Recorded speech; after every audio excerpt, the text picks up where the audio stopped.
L'occasion pour moi de vous dire à tous et toutes bonjour et bienvenue sur ce webinaire Cartoparty. Alors, je vais laisser à Nadège le soin de nous accueillir cet après-midi pour cet échange. Nadège, c'est à toi.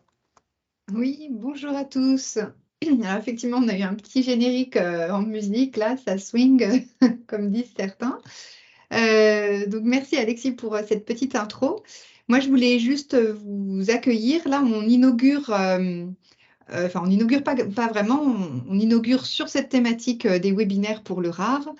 C'est des choses qu'on avait déjà testées sur d'autres thématiques de travail du rare, notamment l'observation des déchets. Et donc là, si tu veux passer peut-être un peu les diapos, Alexis, je vais vous présenter peut-être rapidement pour ceux qui ne connaissent pas ce que c'est que le RAR, le réseau des agences régionales de l'énergie et de l'environnement, puis dans quel objectif on fait ces petits webinaires. J'espère qu'il y en aura de nombreux autres. Merci à nos intervenants également qui sont là. Et puis, voilà, tu passes. Donc, le RAR, c'est une association, loi 1901, créée en 1996, qui rassemble, comme son nom l'indique, les agences régionales de l'énergie et de l'environnement. Les agences régionales, je ne sais pas si vous connaissez, il y en a dans toutes les régions ou presque, sont des structures qui sont mises en place aux côtés des régions avec l'appui de l'ADEME et de l'État pour mettre en œuvre concrètement les politiques publiques de développement durable ou de transition sur les territoires. Elles sont organisées de manière spécifique pour chaque région. Elles peuvent être de statut associatif, elles peuvent être de statut différent, un GIP, etc. Elles peuvent s'appeler Agence régionale de, ou elles peuvent s'appeler, comme chez Alexis, dans les Hauts-de-France, le CERD, le Centre de ressources développement durable.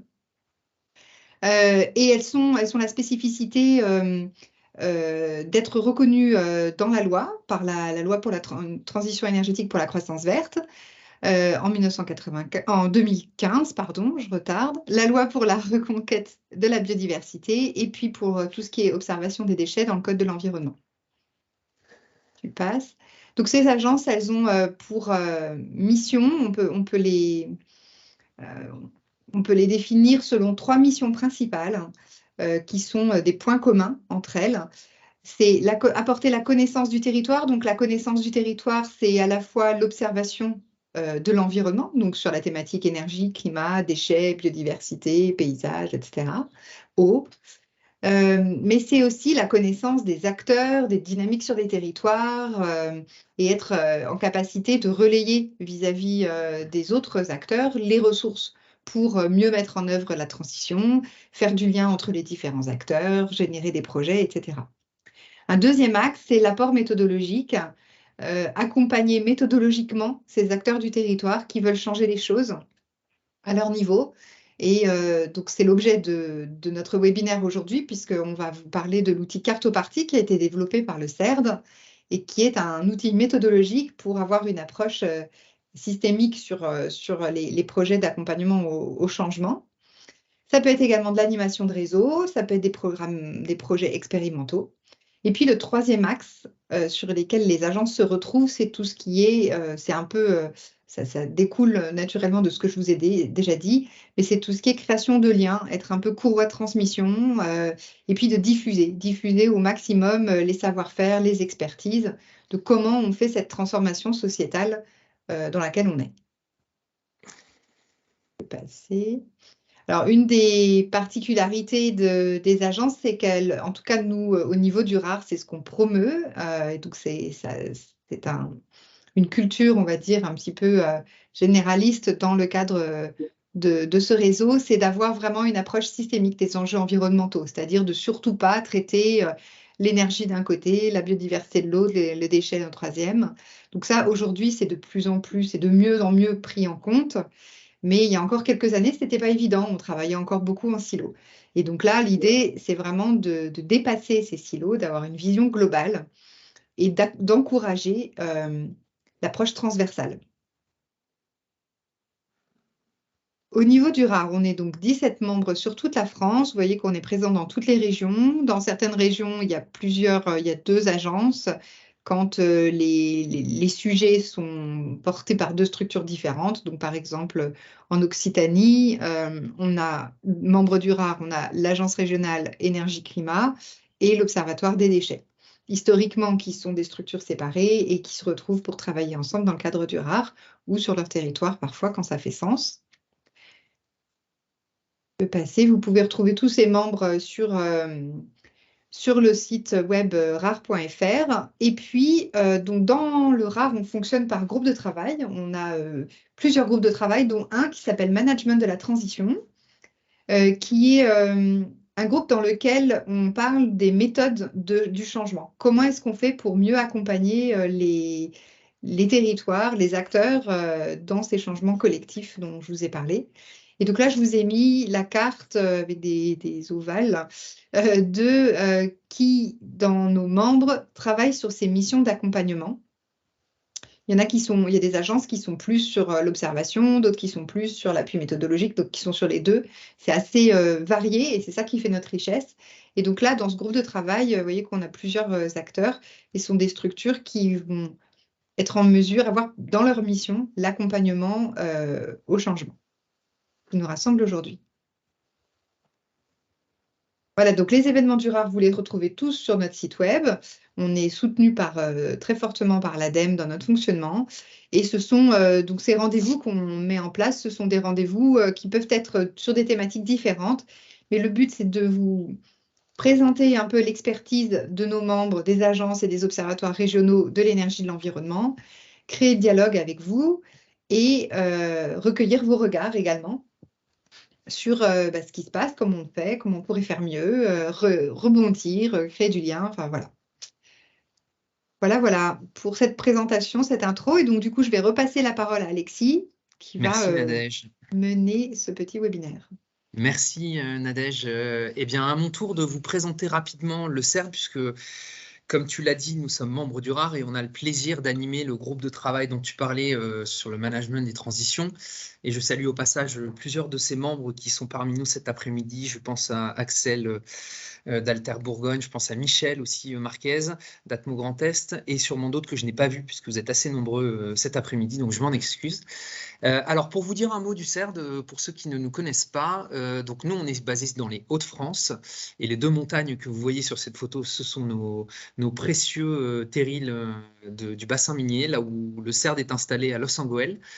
C'est la vue depuis notre bureau pour être très, très clair. Et donc le CERD, c'est le Centre ressources du développement durable qui existe depuis maintenant 22 ans, qui est un groupement d'intérêt public porté par l'État et la région Hauts-de-France et dont la mission est d'outiller, d'accompagner et de faciliter le travail des professionnels qui œuvrent dans les transitions qu'elles soient énergétiques, qu'elles soient alimentaires, qu'elles soient écologiques, économiques aussi, ou encore démocratiques.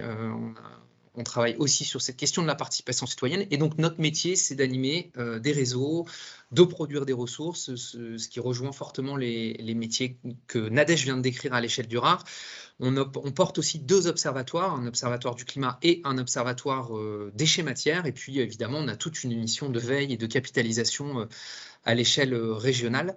Voilà, ça, c'est les différentes missions qu'on porte avec aussi une dimension accompagnement collectif parce que on est convaincu qu'au-delà de l'apport de ressources, on a aussi besoin d'accompagner les structures, les organismes plutôt publics, puisque notre cible prioritaire, ce sont les organismes publics et les têtes de réseau dans leur transformation, dans l'accompagnement au changement. Et donc, on a tout un volet d'accompagnement collectif qu'on propose sur différents sujets.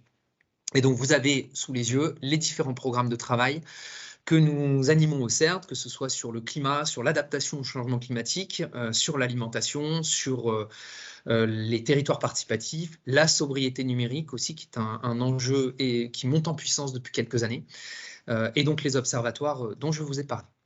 Ça, c'est pour la présentation du CERD, rapide. Et ce que je vous propose désormais, c'est que nous partions sur le sujet de notre après-midi, à savoir la découverte d'un outil que nous avons conçu il y a maintenant quelques années, il y a 2-3 ans, qui s'appelle Cartoparty.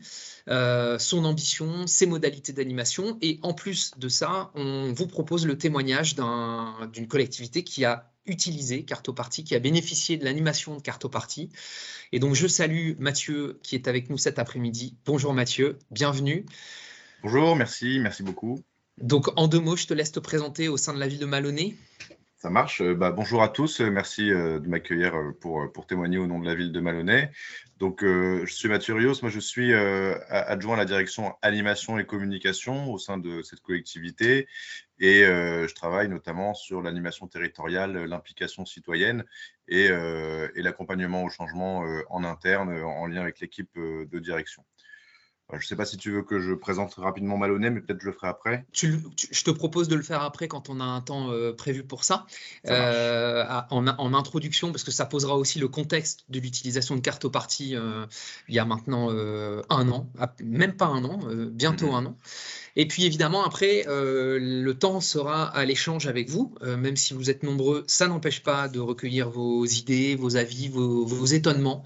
Donc on a aussi la possibilité, et on le fera, de vous mettre en petits groupes, parce que c'est toujours intéressant aussi que vous puissiez discuter entre vous pour partager des idées de mobilisation de Cartoparty, ou en tout cas ce que l'outil vous a inspiré, vous a donné envie de faire, ou alors en quoi il vous a questionné, ou d'autres choses qui vous sont passées par la tête. Mais avant cela, ce que je vous propose, c'est qu'on démarre, parce que donc oui, j'ai oublié de préciser que pour des raisons que vous connaissez maintenant, parce que les visios, ce n'est plus une nouveauté de manière générale, vos caméras sont coupées et vos micros aussi. Donc Chloé, qui est en coulisses de ce webinaire, est là si vous avez un souci. Et Chloé, je te laisse dans le chat préciser comment te solliciter, mais vous avez Chloé qui gère toute la dimension technique de ce webinaire et donc qui a fait en sorte que vos caméras et micros soient coupés pour éviter les interférences pendant la présentation, mais vous aurez la possibilité de les réactiver au moment où on rentrera dans les questions-réponses, dans les réactions. Pour l'instant, ce que je vous propose, c'est que vous vous rendiez sur le site menti.com. On va juste faire un petit sondage là, rapide. On a quelques instants pour savoir quelles sont vos envies par rapport à ce webinaire, avec quoi vous êtes arrivé ici.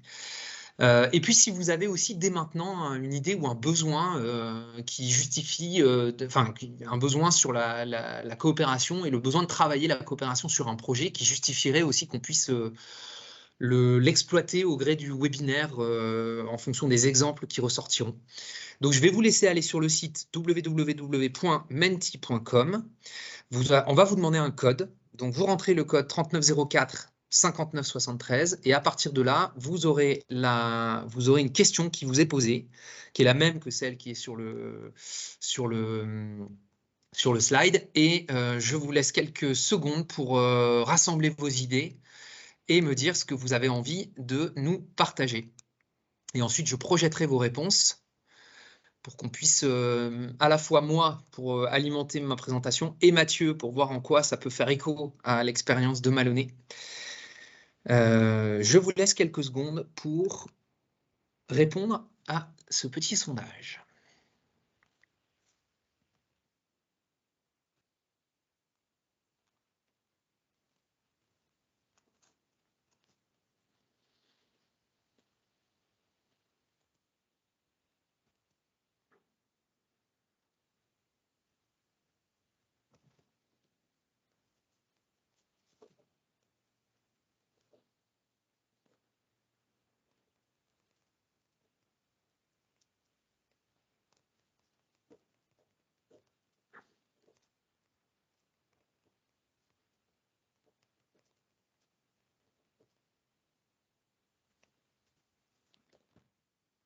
Alors c'est très bien, je commence à voir les réponses, donc je vais vous les partager dès maintenant pour que vous les voyez.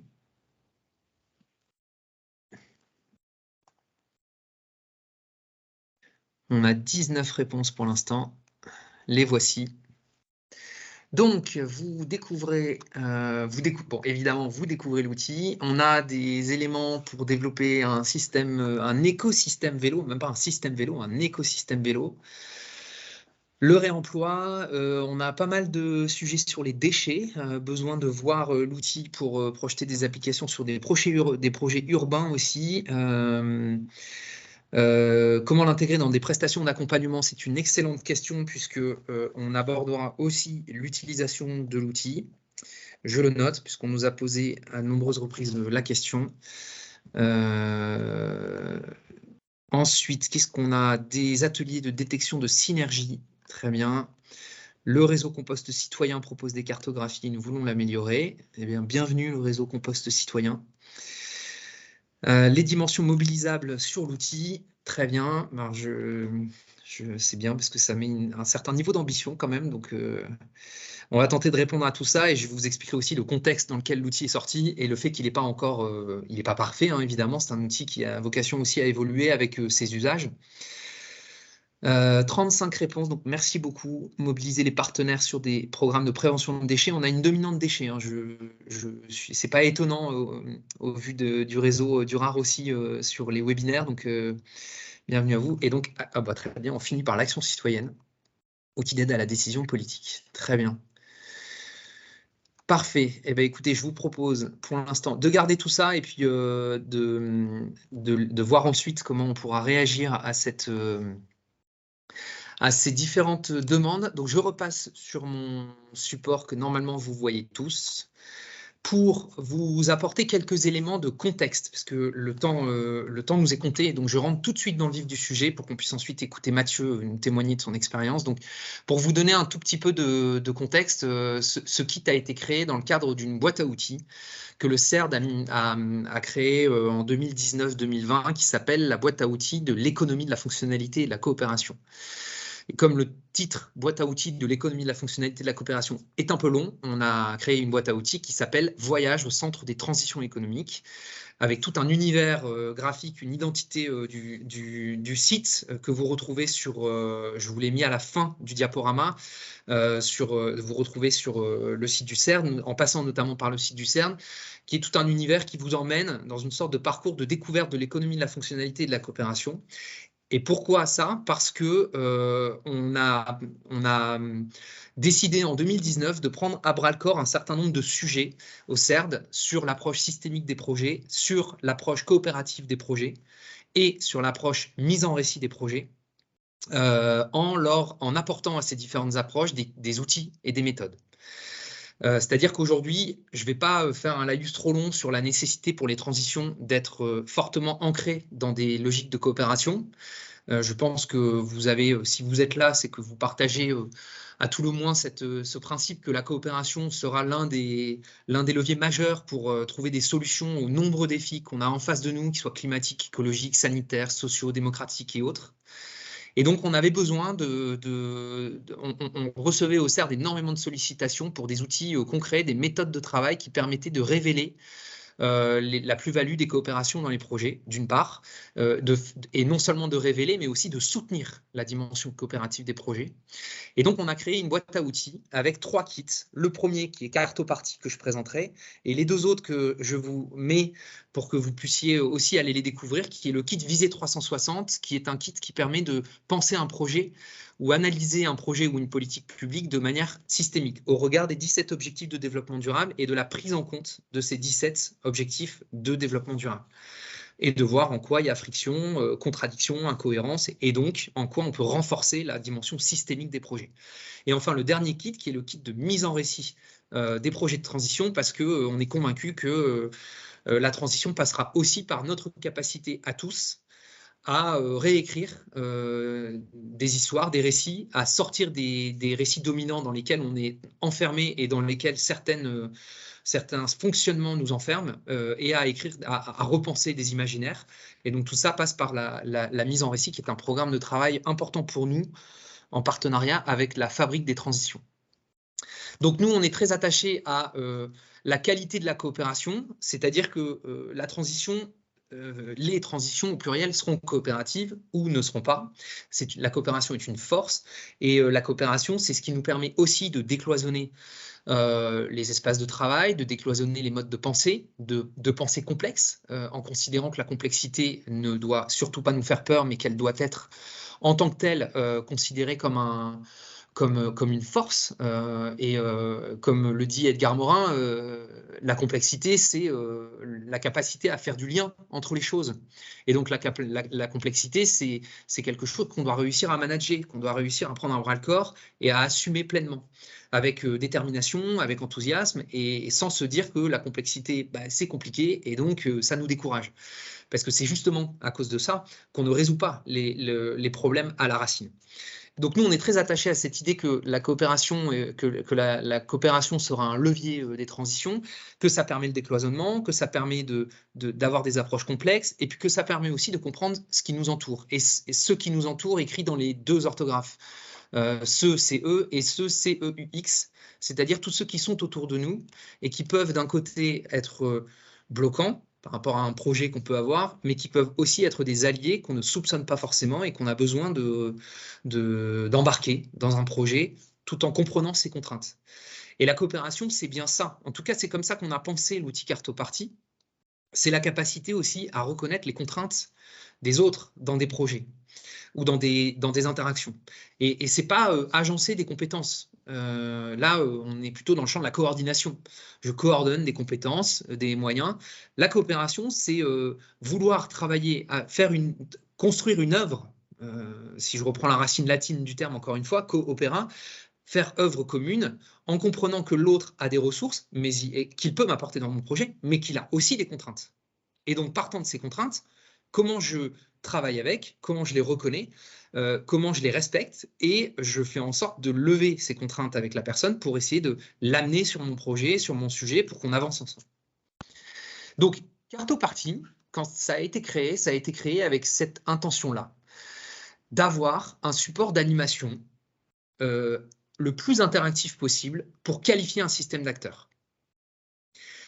Qualifier même un écosystème d'acteurs. Je reprends le terme qui a été utilisé à plusieurs reprises dans le nuage de mots, enfin dans l'exercice d'avant. Qualifier un écosystème d'acteurs.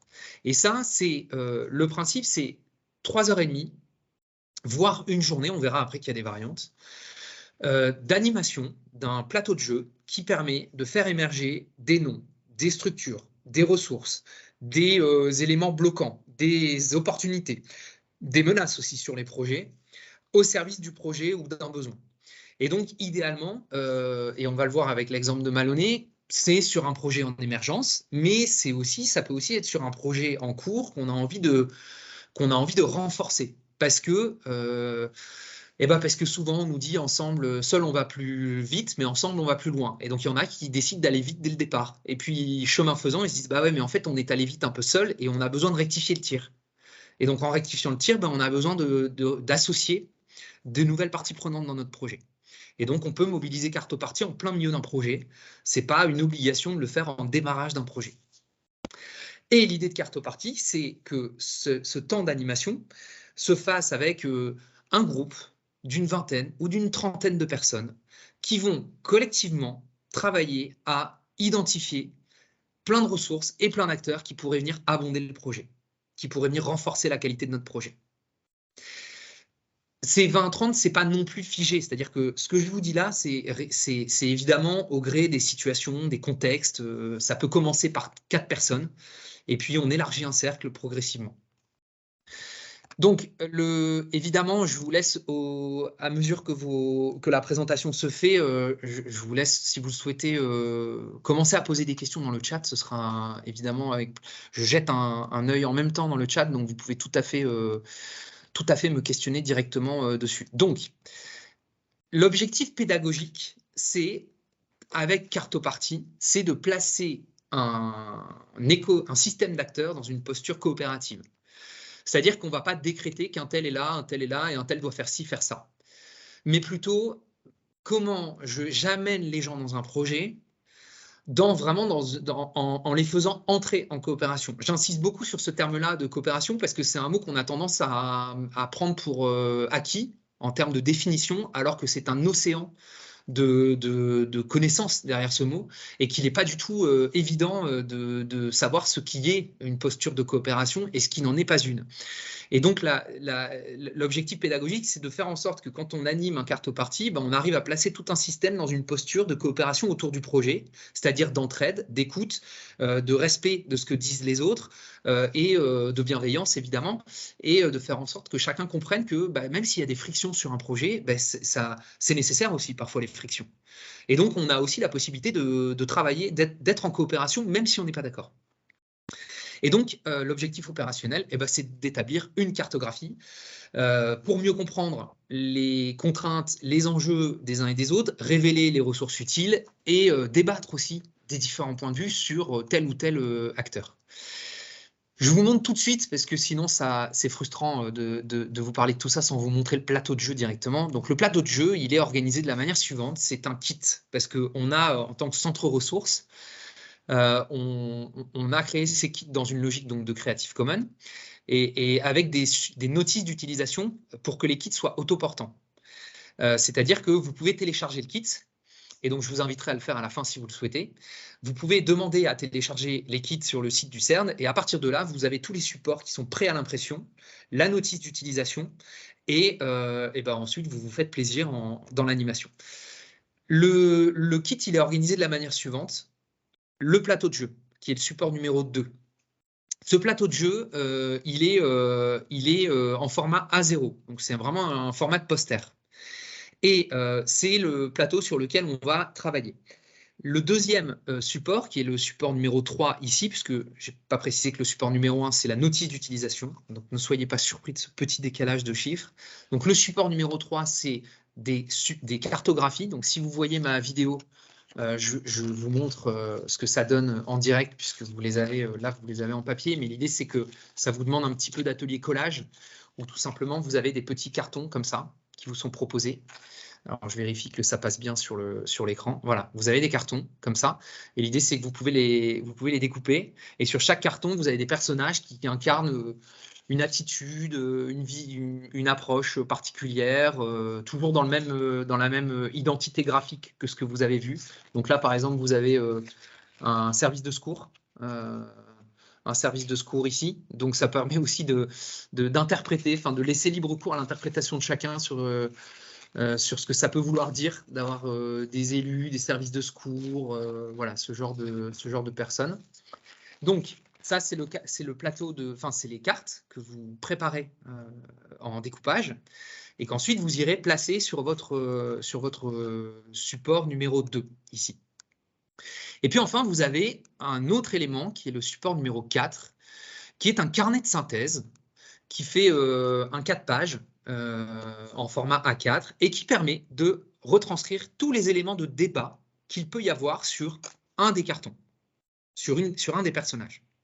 Donc c'est un peu le cahier de prise de notes en quelque sorte, qui permet de marquer les points d'achoppement, les points de dissensus, les points de convergence aussi. Et Mathieu, tu nous expliqueras aussi, encore une fois, tout ce que je dis là, vous l'aurez en démonstration réelle après avec la ville de Maloney. Voilà pour le kit.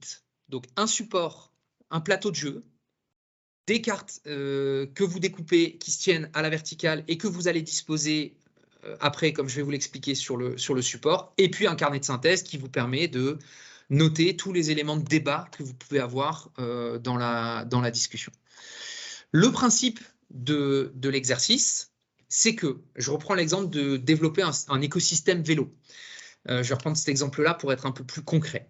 Le principe, c'est que en démarrage de l'après-midi ou de la matinée, de la demi-journée d'atelier Cartoparty, vous avez un premier temps de pitch avec le porteur de projet ou celui qui exprime le besoin, qui explique pourquoi les gens sont là, pourquoi il a mobilisé ce groupe-là, et comment, je vais vous donner un autre exemple que l'écosystème, qui est un exemple que j'ai suivi, qui est de mettre en place un tiers-lieu en milieu rural. Premier temps, on pitch le projet. Pourquoi ? Pourquoi ce tiers-lieu ? Quel est l'objectif qui a été pensé ? Et pourquoi il y a besoin de mobiliser des gens, des ressources pour monter ce tiers-lieu ? Concrètement, parce qu'on ne peut pas le faire seul et parce qu'on a besoin de ressources, parce qu'il y a aussi peut-être des choses qui existent à côté et qu'on a besoin de mutualiser, de rassembler. Les personnes qui sont autour de la table, ça va par exemple être le directeur ou la directrice d'un centre communal d'action sociale, puisqu'il y a un volet précarité dans le tiers-lieu, dans les objectifs du tiers-lieu. Ça va être des directeurs ou des responsables d'associations. Ça va être des têtes de réseau sur les tiers-lieux à une échelle locale, régionale ou nationale. Nous, dans le Nord, dans les Hauts-de-France, on a la compagnie des tiers-lieux, par exemple. À l'échelle nationale, c'est France Tiers-lieux. Ce genre d'acteurs. Et l'idée, c'est que vous allez présenter l'objectif et ensuite organiser des sous-groupes pour que chacun se répartisse, pour que chacun travaille dans un premier niveau de discussion. Et partant de ces sous-groupes, vous allez, voilà, le pitch, il est là, pardon. J'ai fait à l'envers, mais c'est la même chose. Vous allez présenter le projet, ses grandes lignes, et pour que le groupe ait une connaissance globale, vous présentez tous les points clés. Et partant de ça, vous allez commencer individuellement à cartographier. C'est-à-dire que chaque membre du groupe, on va dire les 10, 15, 20 personnes, vont prendre des cartons comme ça et vont aller autour du plateau de jeu sur leur petit groupe, parce que l'idée c'est que vous êtes en petit groupe pour le faire. Donc vous imaginez 4 îlots dans une salle, chaque îlot a son plateau de jeu, et donc il y a 5-6 personnes par îlot, on va dire. Chacun va commencer à placer les cartons tout autour. Et en fait, tout autour, si je zoome, alors je vais tenter de zoomer, je n'ai pas vérifié si ça marchait. Non, bah, de toute façon, ça ne marche pas. Mais c'est simplement une sorte de sas d'entrée dans le plateau, toutes les zones grises, sur lesquelles vous allez aller placer vos pictos, enfin vos cartons. En disant, bah, moi j'ai repéré, par exemple, lui c'est le Crous. Voilà. Bon, bah, en quoi le Crous pourrait jouer le rôle enfin, pourrait être une ressource, ou pourrait avoir un rôle dans la construction d'un tiers-lieu, dans la mise en place d'un tiers-lieu. Ok, bon, très bien. Je le mets et puis on verra après. Donc c'est un exercice individuel qui permet à chacun de repérer un peu ses propres acteurs et de mettre sur la table ses propres acteurs. À partir de là, vous allez réaliser un premier exercice collectif qui va consister à analyser ce que chacun a dit. Voilà, chacun a mis, bah tiens, toi t'as mis ci, toi t'as mis un tel, bah moi je l'ai mis aussi, tiens, lui je l'avais pas repéré, ok. Donc l'objectif du support, de la petite carte que vous avez là, c'est d'être le plus précis possible. C'est-à-dire que c'est pas, je vais vous donner un exemple, c'est pas la région, le conseil régional, parce que ça, c'est l'institution. Donc certes, ils ont peut-être des financements sur la mise en place de tiers-lieux, mais si vous avez le nom de la personne dans les services qui gèrent ça, en fait, c'est elle qu'il faut mettre. Ou en tout cas, il faut essayer d'être le plus précis possible, parce qu'au plus c'est flou, au moins c'est facile d'aller chercher cette ressource. Et ensuite, vous allez donc faire une première synthèse en débattant sur voilà, ce qui fait consensus dans le groupe. Bah, moi, j'ai mis un tel, et pourquoi est-ce que tu l'as mis? Est-ce qu'on est d'accord avec ça? Et le principe, c'est que dans les échanges, vous allez aller placer, une fois que vous avez discuté sur, allez, je prends le Crous, parce que c'est la carte que j'ai en face de moi, et un tel va dire, bah, pour moi, c'est une vraie ressource. C'est une vraie ressource qui est déterminante dans un tel projet. Je vais le mettre carrément sur le niveau 1. C'est-à-dire, si vous suivez ma souris, je vais le mettre dans, par exemple, compétences. Ils peuvent apporter des choses. Bon, je dis le Crous, mais ça pourrait être quelqu'un d'autre. Hein. Ils ont des vraies compétences parce qu'ils ont déjà accompagné des tiers-lieux ailleurs. Bah, je les mets en numéro 1. Et en fait, ce qui est très intéressant, c'est qu'il y en a qui vont peut-être vous dire, bah, moi, je ne suis pas d'accord. Je ne suis pas d'accord parce que moi, j'ai essayé de les appeler 10 fois et ils ne répondent jamais. Et donc, moi, je ne les aurais pas mis là, je les aurais mis en 3. Parce que certes, ce sont des compétences, mais ils sont indisponibles. Leur disponibilité est très limitée. Et donc là, ce qui est intéressant là-dedans, c'est de se poser la question pourquoi? Pourquoi la disponibilité est limitée? Bah, elle est limitée parce que peut-être que personne ne sait que le référent ou la référente tiers-lieu dans cette institution ou dans cette association, bah, en fait, elle était absente pendant plusieurs mois pour différentes raisons. Et là, on touche du doigt les questions de coopération, c'est comprendre les contraintes des uns et des autres. Quand on se dit, ouais, mais lui, ça fait 3 mails que je lui envoie, il ne me répond pas. Mais il y a peut-être une raison à ça. C'est peut-être pas, il a peut-être ses propres contraintes internes de management, de RH, ou externes. On lui a supprimé une subvention, il a eu un départ ou d'un partenaire et qui fait qu'aujourd'hui, bah, il doit se recentrer. Et donc, en fait, il ne sera plus sur notre projet. Mais c'est important de se le dire. Et donc, la partie de synthèse que vous avez dans la case, enfin, dans ce support-là, ça permet de retracer tous ces débats, de retracer les éléments de consensus, les éléments du census, de dire, bon, bah moi, par exemple, lui, on n'est pas d'accord. Moi, je considère qu'il n'est pas dispo et un tel, il me dit qu'il répond toujours à ses mails. Donc, il y a peut-être un problème relationnel dans tout ça. Bon, bah c'est bien. Au moins, on va pouvoir aller, on va pouvoir commencer à aller chercher un peu ce qui se passe véritablement. Et donc, l'objectif, c'est qu'à l'issue de cet exercice-là, eh ben, vous avez différentes cartos qui sont installées sur le plateau. Et donc, ça donne ça. Ça donne différentes cartos. Alors là, c'est une version très simplifiée, hein, vous en doutez. Mais l'idée, c'est que les 4 îlots de travail ont bossé, chacun. Et pendant qu'ils ont travaillé, ils ont installé les personnages sur leur plateau. Je vais vous donner un autre exemple d'un personnage. Vous avez évidemment les financeurs. Donc les financeurs, si vous regardez le plateau, si je reviens un petit peu en arrière, ils vont plutôt être dans la partie moyen. Voilà, parce qu'on sait qu'un tel, il a un appel à projet, il porte un appel à projet, c'est intéressant d'aller le chercher. Hop, on le met dans moyen. Il a un appel à projet, mais c'est pas tout à fait le truc. Bon, bah, on le met dans 3. Et puis, on voit comment on arrive à trouver l'angle qui permet d'aller chercher le financement, alors que c'est pas vraiment la priorité de son appel à projet. Et puis, vous avez des gens qui ont des vraies compétences, des assistances à maîtrise d'ouvrage, ceux qui ont déjà porté des tiers-lieux, par exemple.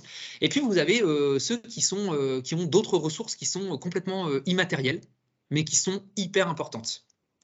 Vous voulez vous installer sur un quartier. Eh ben, les habitants, ils peuvent avoir une connaissance fine du quartier, des interactions, des lieux de rencontre, d'échanges, des manières de l'histoire, de ce qui s'est fait par le passé. Un peu les encyclopédies des quartiers. On a tous dans nos communes celui ou celle qui va garder dans ses archives tous les articles de presse de la commune. Voilà. Et ben ça, par exemple, c'est des vraies pépites pour ce type d'exercice. Et donc, comment on les révèle aussi, ces gens-là, pour sortir des logiques très professionnelles? Il y a plein d'autres ressources qu'on peut aller chercher. Quelqu'un qui est toujours de bonne humeur, quelqu'un qui est toujours dans une logique de coopération, prêt à vouloir aider sur des projets, des citoyens qui sont volontaires, et ben ces gens-là, il faut aussi réussir à les capter. Et ce plateau de jeu permet ça. Et la plus-value de ce plateau de jeu, elle apparaît ici, dans cet exercice de fusion. C'est que pendant que les groupes ont travaillé, au bout d'un certain temps, on met en commun les cartographies. C'est-à-dire qu'on a un plateau de jeu central que vous avez au milieu. Et l'idée, c'est que chaque groupe va présenter ses acteurs. Et là, la logique de coopération, elle va prendre toute sa puissance. Parce que quand un tel dit « moi, j'ai identifié un tel », eh ben, les 3 autres plateaux de jeu vont dire « bah tiens, on l'avait identifié, c'est bon, on l'enlève ». On n'a pas besoin de le redire tout à l'heure parce qu'on l'avait déjà identifié. Et ils l'ont mis au même endroit que nous. Ou alors, tiens, on l'a identifié, mais on ne l'a pas mis au même endroit. Pour nous, on ne savait pas qu'il portait un appel à projet. On l'avait vu plutôt dans compétences. Ah bah tiens, donc ça veut dire qu'on peut le mettre à 2 endroits. Et donc en fait, les cartons, vous les mettez où vous voulez et vous pouvez les déplacer, vous pouvez tirer des flèches dessus, vous pouvez faire ce que vous voulez avec les cartons.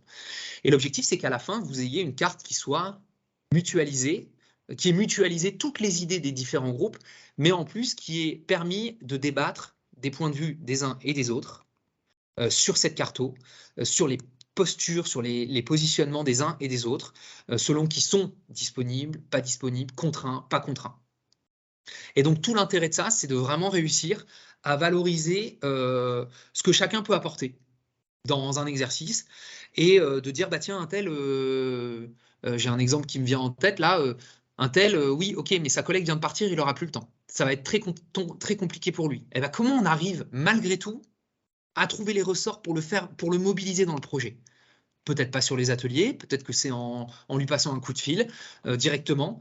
Tiens, un tel, ça fait 3 fois qu'on ne l'a pas vu. Moi, j'ai eu ça aussi dans un projet, ça fait 3 fois qu'on ne l'a pas vu. C'est bizarre, il était là au début.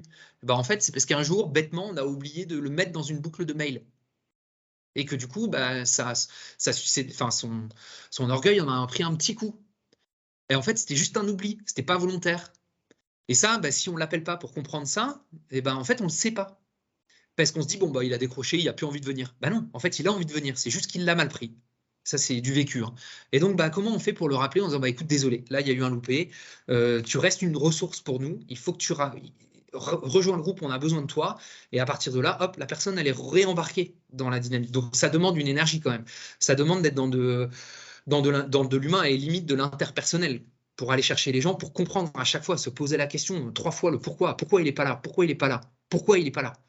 Et se dire, c'est jamais simple. Voilà, pourquoi les habitants, ils ne sont pas là quand on fait une réunion à 18h un mercredi soir sur un quartier? Bah, peut-être parce que comme nous, ils ont d'autres choses à faire à 18h. Et qu'eux, ils ne sont pas payés pour venir aux réunions. Et qu'ils ont des enfants, des contraintes, ils font les 3-8. Mais ça, si on ne le comprend pas, ben, en fait, ils ne viendront jamais. Et donc, cette cartographie-là, elle permet de travailler cette compréhension des ressources, des contraintes des uns et des autres. Et donc, une fois qu'on a fait tout ça, et ben, on repère les premières pistes d'action pour aller chercher les uns et les autres. Et avec un système de post-it ou en tout cas encore sur le carnet de synthèse que je vous ai présenté tout à l'heure, vous avez toutes les actions qu'on a envie d'engager pour aller chercher un tel ou un tel. La plus-value de l'exercice, et je m'arrêterai là pour laisser à Mathieu le soin de présenter sa démarche, la plus-value, c'est que si vous avez sur un groupe un centre communal d'action sociale, et que vous avez sur l'autre groupe la direction du développement économique d'une collectivité, Et sur le troisième groupe, les services techniques, ce sont des gens dont les réseaux ne cohabitent pas, dont les réseaux ne se touchent pas, ou rarement, sauf dans des collectivités qui sont vraiment en logique coopérative. Mais sinon, les acteurs sociaux ont leur propre réseau, les acteurs techniques aussi. Et quand on met les deux ensemble, bah, il n'y en a pas, enfin, c'est pas inné, quoi, ça se fait pas.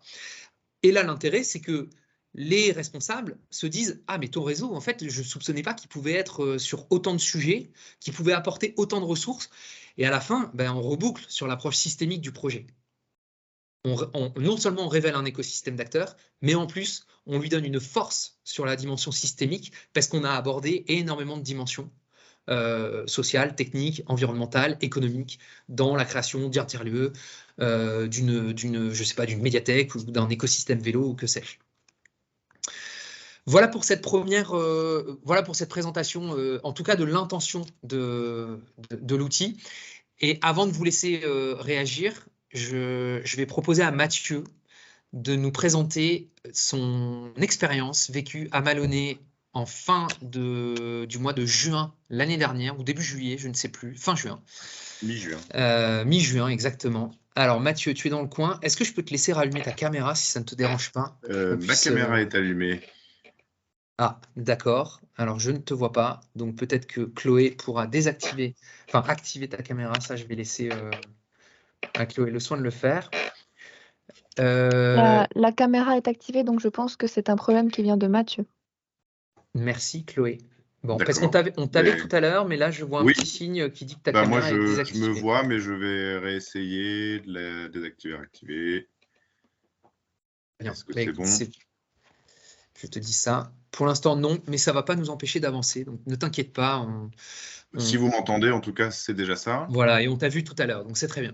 Donc, je te laisse nous dire un mot de ce qu'est cet exercice que vous avez mené à Maloney l'année dernière.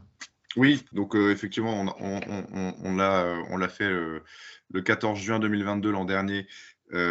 Donc très rapidement, parce qu'on ne va pas passer le temps sur la commune de Maloney, mais on est engagé sur un parcours de transition depuis pas mal d'années et on a des liens, on a eu des liens de proximité avec Loos-en-Gouel pendant notre parcours et notamment avec le CERD. Donc c'est comme ça qu'on est arrivé à un moment donné à partager nos projets et à se dire bon bah tiens, pourquoi ne pas tester la cartopartie sur un de nos projets qui était pour le coup effectivement en émergence. Donc on s'est lancé dans cette petite aventure. Le projet en question, c'était un projet de transformation d'un lieu. Alors, c'est marrant que tu aies pris l'exemple du tiers-lieu tout à l'heure, mais effectivement, c'était de faire d'un centre socioculturel qui avait une bonne trentaine d'années, enfin qui a toujours une bonne trentaine d'années, donc qui avait été créé avec un certain nombre d'acteurs il y a 30 ans qui ont parcouru le temps et pour certains ont vieilli. Et aujourd'hui, voilà, il y a un besoin d'une sorte de mise à jour un petit peu de ce lieu-là en tant que bâtiment d'une part, mais surtout en tant que lieu de vie social, culturel, socio-culturel, vraiment au sein de la commune. Donc, il y avait une volonté politique de transformer ce centre socio-culturel en tiers-lieu culturel, en tout cas en bâtiment à vocation beaucoup plus large pour embrasser aussi bien le culturel, le social, les aspects de transition écologique qu'on mène sur la commune et essayer comme ça de relier un petit peu les différents projets qu'on peut mettre en place. Et en plus de le faire à la fois collectivement et en coopération avec les différents partenaires qu'on peut avoir à l'extérieur, et aussi en coopération à l'intérieur, c'est-à-dire au niveau des agents, pas se dire, bon, bah voilà, c'est le nouvel outil du service culturel, mais plutôt, c'est le nouvel outil de la collectivité, et donc on doit le penser et le prévoir et l'envisager dans toutes ses caractéristiques, et donc avec l'ensemble des directions, des agents et des services qui peuvent y participer, quoi. Donc, c'est comme ça qu'on en est venu à se dire comment est-ce qu'on fait pour mettre à plat la cartographie à la fois des différents acteurs qu'on peut solliciter autour de nous pour participer à l'émergence de ce tiers-lieu sur l'ensemble des dimensions qui sont évoquées dans la cartopartie. Donc, on cherchait des moyens, des compétences, des connaissances et d'autres ressources. Donc, ça rejoint totalement le plateau de jeu. Et on avait besoin aussi de continuer à activer une coopération en interne avec nos différents métiers, donc nos différents agents, sur un objet qui est traité d'une manière totalement différente par les différents services. Parce que aussi bien on a des usagers, des associations, des citoyens qui vont utiliser ce lieu-là, mais on a aussi nos agents qui participent, l'un par la maintenance, l'autre par la programmation culturelle ou l'autre par d'autres thématiques, par exemple de sécurité. Donc c'est pour ça qu'on a choisi de faire la cartopartie. Et quand on l'a fait, on avait 2 animateurs hein, de la part du CERD pour l'animer parce qu'ils avaient envie de le tester aussi avec nous. Et donc, on ne l'a pas fait en autonomie, chose qu'on aurait pu faire, je pense. Mais c'était très bien que ce soit animé. Et donc, nous, on était peut-être un petit peu moins de personnes que ce que tu évoquais. Je pense qu'on était 4 tables de 4 à peu près, entre 16 et 20. Voilà, donc là, ça, c'est une photo. Donc, on a utilisé un de nos espaces où on avait de la place. On voit bien la table au milieu. Et donc, on était une petite vingtaine de personnes, tout service, tout profil confondu. Et je pense qu'on y a passé une bonne partie de la matinée, à peu près 4 heures. Sans donner trop de noms, Mathieu, tu pourrais nous dire là rapidement qui est autour de la table, des quelques profils qu'on se rende compte un peu Oui, bien sûr, des gens qui sont là. Donc, par exemple, on a notre chargé de ressources humaines, on a notre DGS qui est là, on a au fond à droite notre responsable espace vert voirie, on a notre responsable de la restauration, on a notre responsable de la bibliothèque qui est une des infrastructures dans ce lieu-là. On a notre ancien responsable des services techniques, mais qui a été remplacé depuis. On a notre responsable finance aussi. On va trouver notre responsable animation et communication. Donc voilà, vraiment, je vois de dos aussi centre de loisirs. On a notre responsable aussi de la maintenance et des accès. Voilà, on a vraiment tous les profils qui traitent les thématiques de la collectivité. C'était tous les responsables de service, en fait. Et Mathieu, avant que tu ne déroules l'animation, comment vous avez constitué ce groupe? Parce que c'est une question qu'on peut se poser légitimement. Comment on constitue ce fameux groupe projet qui permet de faire émerger un écosystème d'acteurs? Alors là, nous, on l'a fait de manière assez simple, c'est qu'on s'est calé sur notre comité des responsables de service. Donc, on a pris tout le monde. Voilà. Donc, l'idée, c'est qu'en prenant l'ensemble des responsables de service, on intègre l'ensemble des services dans la dynamique. C'était vraiment l'idée de partir de zéro pour se dire comment chaque service peut apporter sa pierre à ce projet-là. On aurait pu effectivement le faire un peu plus finement pour aller identifier des agents pas forcément responsables de service, mais voilà, on a fait le choix de prendre notre comité d'un seul tenant avec le comité de direction en même temps. Hein. Très bien. Ok, je te laisse poursuivre sur l'animation. Sur l'animation, nous, ce qui nous a vraiment apporté dans cette animation-là, c'était, comme tu l'évoquais dans ta présentation, c'est la première phase et la deuxième phase qui sont très puissantes parce que par table, même si on se connaît et qu'on a l'habitude de faire des réunions ensemble, quand on a un sujet comme ça de travail et qu'on discute des différents contacts qu'on peut avoir avec telle structure, on se dit, bah oui, mais c'est bizarre, moi je la connais, cette personne, ou moi ça se passe très bien quand je travaille avec elle, moi ça se passe pas bien. Il y a un réel échange sur la dynamique de travail avec nos partenaires et de la manière dont la collectivité peut être perçue. On peut très bien travailler très bien avec une structure quand on travaille sur les aspects administratifs et financiers, mais beaucoup moins bien quand on est sur la logistique, par exemple. Et ça, c'est intéressant de voir un petit peu ces freins-là qu'on peut avoir sur la coopération, parce qu'on peut s'entraider après pour aller trouver des points comme ça, des points clés pour solutionner parfois des petits achoppements qui se règlent en 2-3 coups de fil, comme tu l'évoquais tout à l'heure. Donc, la première phase de profil où on écrit un petit peu chacun de notre côté, Alors, c'est un peu chacun de notre côté, mais en vrai, au niveau de la table, on est déjà dans la discussion. On est déjà en train de discuter, on regarde un petit peu ce que fait le voisin. Donc, c'est déjà un épisode assez riche, je trouve, au niveau coopératif. Et la phase d'après, qui est de placer sur sa propre carte, mais à 4, est très intéressante. Alors après, il y a beaucoup de doublons, mais ils sont très riches, ces doublons, parce qu'on confronte les points de vue. Et dans la phase d'après, qui est de réunir sur la table centrale, c'est pareil, on va avoir à nouveau des doublons, mais là encore avec des points de vue différents. Et ça nous a amené à réécrire des cartes en partant de zéro, peut-être en changeant le nom de la personne. Et puis, tu n'as pas évoqué, je ne sais pas si c'est toujours le cas, mais il y avait les gommettes aussi. On utilisait les gommettes vertes, orange et rouge. Si je me souviens bien, c'était pour signifier si cette personne-là était facile d'accès, difficile d'accès ou très difficile d'accès. C'est ça. Donc ça, c'est intéressant parce que parfois, on peut avoir… Je vais zoomer pour qu'on voit le système de gommettes.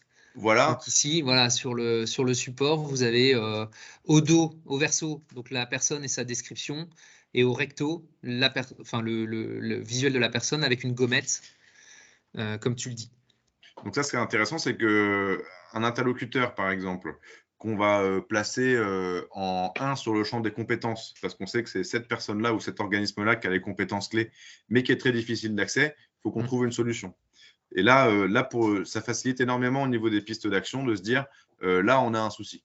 Et puis, on le partage collectivement, on sait que là, il faut qu'on trouve une solution, et peut-être qu'il y a un tel qui va lever la main en disant, bah, moi, cette personne-là, je sais comment y avoir accès, ou je sais comment trouver la compétence ailleurs. Donc ça, je trouve que à la fois le placement en 1, 2, 3 sur la position cible et puis la gommette, ça apporte une très très bonne lecture qu'il faut réussir après à mettre dans la fiche synthèse et à traduire dans les pistes d'action.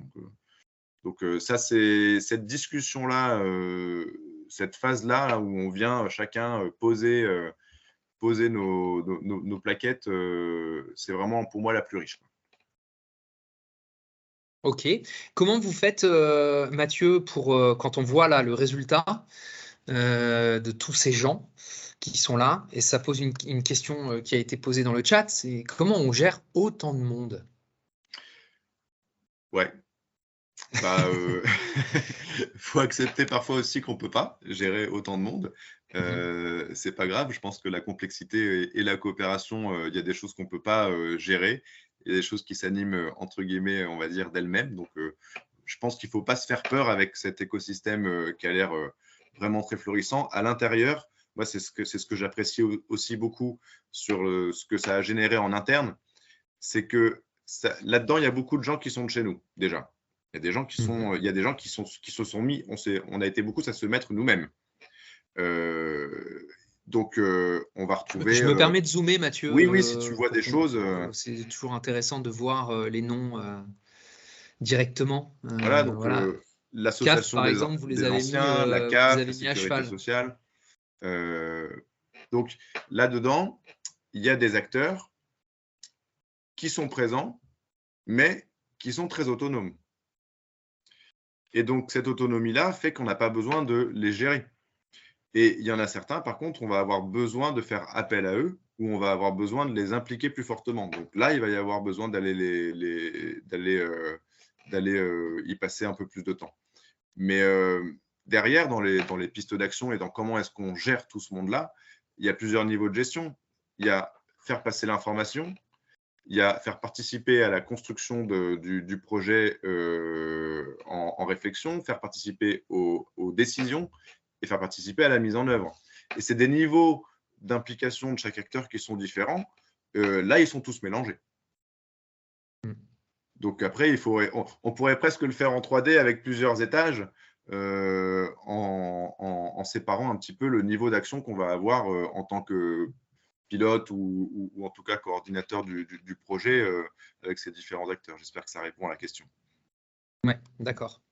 Et donc, oui, alors, Samantha pose la question de la manière de répertorier les acteurs identifiés. Oui, évidemment, l'objectif, c'est qu'il y ait un animateur de cette réunion qui se soit organisé pour que des notes soient prises. Soit c'est lui, mais c'est pas non plus l'homme orchestre, l'animateur ou l'animatrice. soit c'est aussi quelqu'un qui est en charge de noter toutes les idées qui sortent, les dissensus, les consensus. Je ne sais pas comment vous vous êtes organisé, Mathieu, sur Maloney pour ne perdre aucune trace de ce qui peut être dit. Je pense qu'on aurait pu mieux s'organiser pour perdre moins de traces. D'accord. Ok. Il y a eu un petit peu de perte en ligne. Comme Oui, il y a toujours un peu de perte en ligne parce que déjà, bon, d'une part, on l'avait fait parce qu'on avait besoin de le tester et qu'on avait envie de le tester. Après, nous, rien que de le faire, ça nous a déjà apporté beaucoup dans l'implication dans le projet de la part des différents responsables de service, donc dans la prise en main du projet.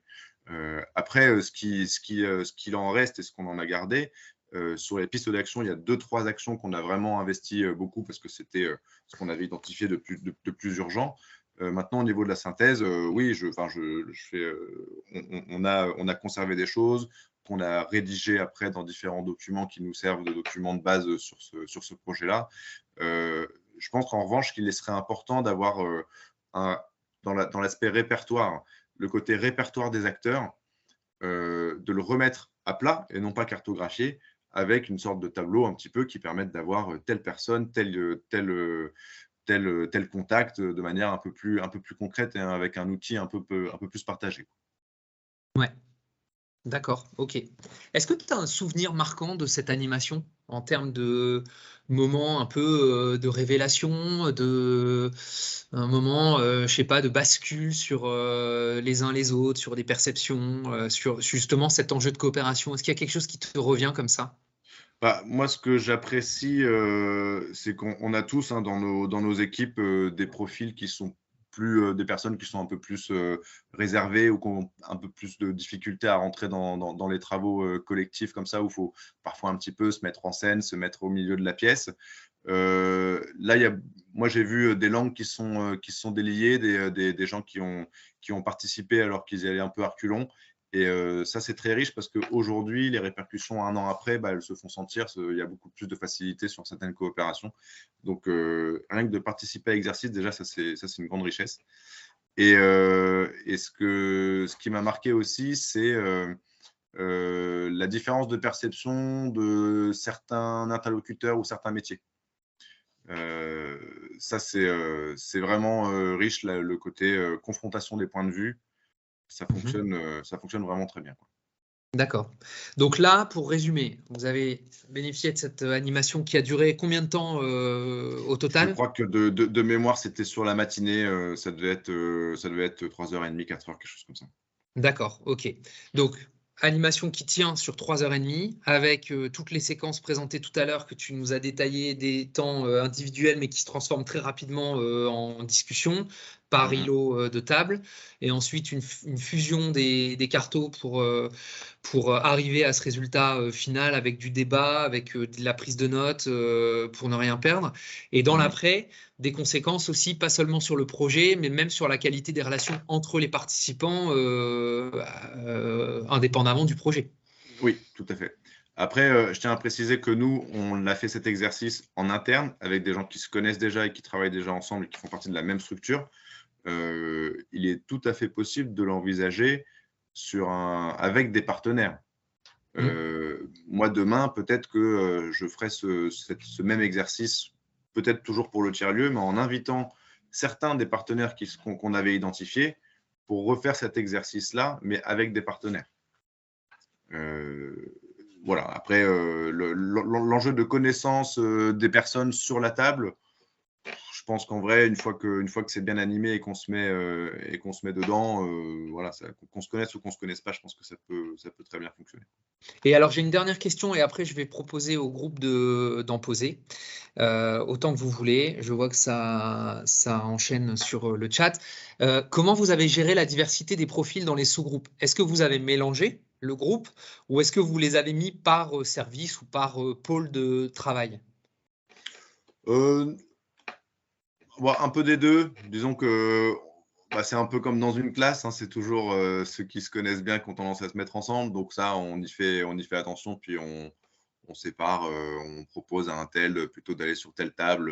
Bon, voilà, c'est du grand classique de gestion de groupe pour s'assurer en tout cas d'avoir des points de vue qui soient vraiment différents et qui soient partagés et qu'on soit vraiment dans une dynamique de travail. D'accord, très bien. Ok. Bien, alors j'aimerais vous proposer à tous et toutes de nous questionner sur l'outil que vous venez de découvrir. Je précise que on est en train de mener une enquête au CERD sur l'utilisation qui est faite de nos outils et notamment de Cartoparty. Je m'explique, on les a lancés donc en 2019-2020. Qui était à l'époque la meilleure période pour organiser des temps de travail collectifs en présentiel, comme vous vous en doutez. Et donc, on n'a pas encore le recul, parce que finalement, les outils d'animation ont été réactivés, on va dire, à partir de 2021, début 2022. Donc, on a pas mal d'outils qui ont été téléchargés au moment de leur lancement, de leur sortie, mais qui n'ont pas été utilisés tout de suite. Faute de possibilité de le faire. Et donc, avec mes collègues, on est en train de lancer une enquête que tous ceux qui ont téléchargé le kit vont recevoir pour nous dire comment ils ont vécu l'utilisation du kit et ce que ça leur a apporté. Donc là, le retour de Mathieu, pour nous, il est hyper précieux parce qu'il montre, c'est très qualitatif, donc c'est très intéressant, mais on espère en avoir d'autres bientôt. Et pour répondre à Jacques, non, il n'y a pas d'outil, en tout cas à ma connaissance, sur cette démarche-là. Nous, on n'a pas d'outil numérique et on n'a pas transformé Cartoparty en version numérique pour adapter la démarche, pour adapter l'exercice à un format numérique. Quels ont été, Mathieu, question par Eric, les bénéfices perçus par le groupe au regard du projet? Alors, par le groupe, c'est difficile de répondre parce que ça voudrait dire qu'il n'y en a qu'un, mais par les différentes personnes du groupe, je dirais qu'il y a plusieurs profils de retour de bénéfices parce qu'il y avait l'équipe de direction, ceux qui étaient vraiment déjà très impliqués dans le projet, etc., qui, pour eux, voilà, il y avait besoin d'entendre la perception des autres. Et il y avait l'autre partie du groupe qui était ceux plutôt qui disent je ne sais même pas ce que c'est que ce projet, je ne sais pas trop pourquoi on m'a demandé de venir, je ne comprends pas en fait la plus-value de passer 3 heures sur un jeu. À l'issue, c'est maintenant je comprends ce que c'est que ce projet pour la collectivité. Je comprends que moi, quelle que soit ma place, j'ai un rôle à jouer dedans et je comprends que ce projet a besoin de moi. Et donc ça a été aujourd'hui, tous les responsables de service connaissent ce projet-là et savent à peu près exactement quelle part ils vont avoir dans le projet dans les mois et années qui viennent pour qu'ils puissent à la fois se mettre en place et puis après dans sa vie dans les années futures. Donc en termes d'appropriation, ça a été très fort. Très bien. Merci. Alors, très bonne question de Samantha sur la dimension itérative de l'outil, enfin itérative ou en tout cas évolutive. Nous, on l'a conçu sur un instant T, c'est-à-dire la possibilité de l'utiliser en amont ou pendant un projet, mais avec l'idée et le vœu même que les porteurs de projets puissent, pourquoi pas, réunir le même groupe, voire un groupe un peu élargi, un peu plus tard dans le projet pour voir si la carto est toujours la même, pour mettre à jour. C'est une forme de mise à jour d'annuaire. Alors, carrément, nous, on se pose la question. Alors, ma caméra fonctionne ou pas finalement? Non, ta caméra ne fonctionne toujours pas. Tant pis, parce que je voulais vous montrer en fait. Je vais mettre une photo de toi, comme ça on aura l'impression que tu nous parles. Non, c'est pas grave, c'était pas pour vous montrer moi, on s'en fiche. Le plateau, en fait, on l'a conservé tel quel. Il est affiché en fait dans notre bureau, donc il est là. Il y en a quelques étiquettes qui tombent, mais il est toujours là au mur. Et effectivement, on ne désespère pas à un moment donné parce que là on est dans une phase du projet qui est un petit peu en attente, puisque c'est la phase un petit peu d'archi, etc. Donc quand on sera sur la relance un petit peu concrète du projet, il est fort possible qu'on ressorte la carto et qu'on se rejoue une animation à partir de la cartographie existante pour voir est-ce qu'on n'oublie rien, qu'est-ce qu'on peut faire maintenant, qu'est-ce qu'on doit débloquer. Donc, moi je pense qu'il faut le garder dans le temps, effectivement. Ouais, il faut pouvoir en faire un outil d'animation de projet parce qu'on peut être très bon sur la méthodologie de conception de projet, Mais en termes d'animation, de suivi des projets, bah, en fait, ça reste un outil mobilisable. C'est évident. Et pour répondre à une question sur les 3 degrés 1, 2, 3 sur la carto, en fait, c'est en fonction du niveau de moyens, compétences, connaissances. C'est-à-dire si c'est vraiment quelqu'un qui est en termes de moyens particulièrement pertinent, concerné et mobilisable, et ben on le met en 1. Voilà. Par contre, s'il est un peu éloigné, bon bah, enfin s'il est moins concerné, s'il faut faire rentrer au chausse-pied le projet dans tel ou tel appel à projet, bon bah ce sera peut-être plus 3. Donc, je sais pas, Mathieu, comment vous avez abordé les niveaux de priorité 1, 2, 3, si c'est bien fidèle à ce que vous avez vécu. Oui, c'est ça, c'est un peu l'idée. En fait, le projet est au centre et on est plus ou moins éloigné du projet, tout simplement. Hein. Alors, par contre, il faut choisir un peu dès le début. Est-ce que on met l'acteur là où il est ou est-ce qu'on met l'acteur là où on souhaite qu'il soit? Parce que c'est pas pareil du tout. Et nous, on a fait le choix de mettre l'acteur tel là où il est. Oui. Voilà. Et c'est aussi l'idée, en la reprenant 6 mois, 1 an plus tard, de voir si l'acteur en question a changé de place. Tout à fait. Mais ça, du coup, on va retrouver ça plutôt dans la fiche synthèse, où on va pouvoir mettre des éléments en disant, bah voilà, là, on sait que tel acteur, c'est compliqué pour telle raison, ou alors il est même trop présent par rapport à la place qu'il aurait à prendre dans le projet. Enfin voilà, il y a pas mal de choses qu'on peut faire et qu'il faut rapidement transformer en piste d'action, quoi. Et Mathieu, j'ai une excellente nouvelle, c'est que nous te voyons désormais. Alors de manière très hachée, mais nous te voyons. Et donc, si tu veux nous montrer le support, oui, bon, c'est de la mauvaise décoration de bureau, mais voilà, il est. Voilà. Donc pour ceux qui, est-ce que l'image est un peu pixelisée, mais il est collé à la verticale au mur. Donc, ah oui, vous avez dû passer un bon petit temps d'équipe à fixer tous les personnages pour qu'ils tiennent. Oui, bah ils tiennent pas tous du coup, mais. Aucune symbolique sur le fait que tel ou tel acteur tombe du plateau, évidemment. Sûrement pas. Très bien. Alors, très bonne question aussi d'Anne-Sophie, qui est ta voisine de l'Agence normande de la biodiversité et du développement durable. Bonjour Anne-Sophie. Comment représentons les acteurs opposés à un projet? Ça, c'est une excellente question. Est-ce que tu as eu, une expérience de ce type, un moment parce que effectivement, quand on est en logique coopérative, le but est aussi de reconnaître et de révéler dans son écosystème d'acteurs ceux qui ne sont pas forcément adhérents à votre projet, soit de manière passive, c'est-à-dire qu'ils ne vous mettront pas de bâton dans les roues ou ils ne flingueront pas votre projet, pour parler de manière un peu triviale, soit de manière active, c'est-à-dire qu'ils exercent un pressing ou une influence négative sur le projet de manière publique via les réseaux sociaux ou via des prises de parole qui peuvent mettre à mal le projet. Et donc, ces gens-là doivent aussi être intégrés dans l'exercice parce que parfois, ça peut aussi tenir à pas grand-chose d'avoir des acteurs opposés à un projet qui peuvent se retrouver dans le projet en sorte d'alliés du projet parce qu'on a réussi à reconnaître aussi voilà, des choses, des difficultés qu'ils ont exprimées et qui font que leur posture a évolué. Est-ce que Mathieu, vous avez un retour sur ça? Bah, en fait, j'étais en train d'essayer de réfléchir, je me suis levé pour essayer d'aller voir 2-3 étiquettes, mais je pense qu'on a utilisé les gommettes pour signifier ça, et je n'ai pas d'exemple concret là en tête sur les oppositions. Je pense que ça va dépendre quand même des types de sujets qu'on va traiter, quoi. Nous, dans notre cas, c'était pas un gros enjeu pour nous d'identifier les personnes, on va dire, plutôt pour, plutôt contre. Donc j'ai pas tellement de retour là-dessus.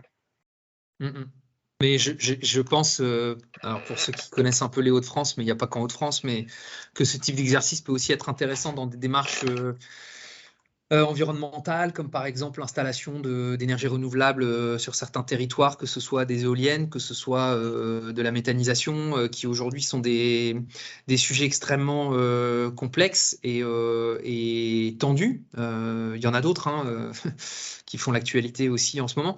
Mais c'est des lieux où reconnaître aussi la présence d'un acteur, du coup qu'on appellera plutôt une partie prenante dans le projet en tant qu'opposant, bah, c'est une vraie nécessité. Parce que si on refuse de travailler avec les opposants en essayant de comprendre pourquoi ils sont opposés, est-ce que c'est pour des raisons légitimes, est-ce que c'est pour des raisons qui ne le sont pas, qui sont liées juste à des imaginaires ou à des pressions même d'ailleurs, eh ben, il faut pouvoir en discuter de tout ça. Et nous, en Hauts-de-France, on a un vrai sujet sur la méthanisation et l'appropriation citoyenne des projets de méthanisation, où il y a aussi des oppositions fortes qui s'expriment, mais qui doivent être écoutées, qui doivent être traitées. Donc, Anne-Sophie, pour te répondre, il faut que le plateau révèle ça. C'est évident, il faut que le plateau n'occulte pas la réalité d'opposition sur des projets. Après, il y a aussi quelque chose que peut-être nous, on n'a pas assez utilisé, ça se voit dans la photo que vous avez devant vous, c'est que les carrés gris, on peut là aller mettre le nom de la structure ou de la personne, qui va être représenté après par le petit objet qu'on va pouvoir mettre sur la cible en tant que telle.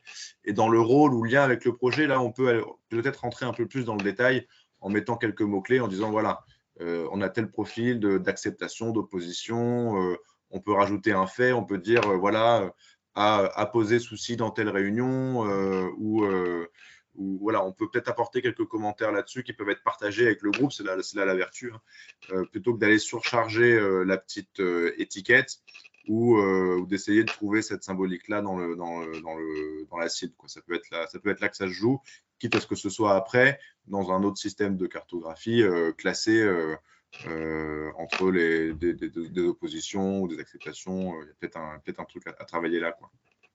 Est-ce que vous aviez des élus dans votre groupe, Mathieu? Non. Je vois que Samantha a posé la question. Pas d'élus? Non, là, on est resté vraiment sur un niveau responsable de service. D'accord, ok. Mais encore une fois, en logique de décloisonnement, il n'y a pas de difficulté à mélanger des élus, des techniciens, selon l'objectif de l'exercice. Si les élus sont invités, c'est qu'on les considère non pas uniquement comme des élus, mais comme des personnes à même de réfléchir avec les autres sur le projet. Donc, ils ne viennent pas avec une posture d'élu, ou en tout cas avec une exigence d'élus. Ils viennent en tant que participants. Et ça demande aussi un travail en termes de posture, parce que parfois, ce n'est pas une évidence de demander à des élus de se mettre en situation de travailler de cette manière-là. Je regarde si on a d'autres questions sur le chat. Donc, on a Romain qui nous demandait sous quelle licence Creative Commons. Alors ça, c'est une excellente question. Je ne suis pas spécialiste et donc je ne me souviens pas. Par contre, d'y faire des modifications, il me semble que non. En tout cas, pas. Si vous voulez remasteriser l'outil à votre sauce, en soi, je vous dirais qu'on ne peut pas vous interdire de le faire, mais ce ne sera pas sous l'égide du CERD. Parce que nous, on a créé un outil et donc il a vocation à rester tel quel. Par contre, on est preneur d'évolution. Ça, c'est sûr. On est preneur en fonction des utilisations qui seront faites. On est preneur d'évolution sur l'outil parce comme je vous l'ai dit, comme il y a une enquête qui va sortir, il est possible qu'il y ait une V2 l'année prochaine qui apporte quelques ajustements. Et autre question qui était posée sur le niveau sur la possibilité sur le coût et sur la possibilité de l'utiliser dans des prestations.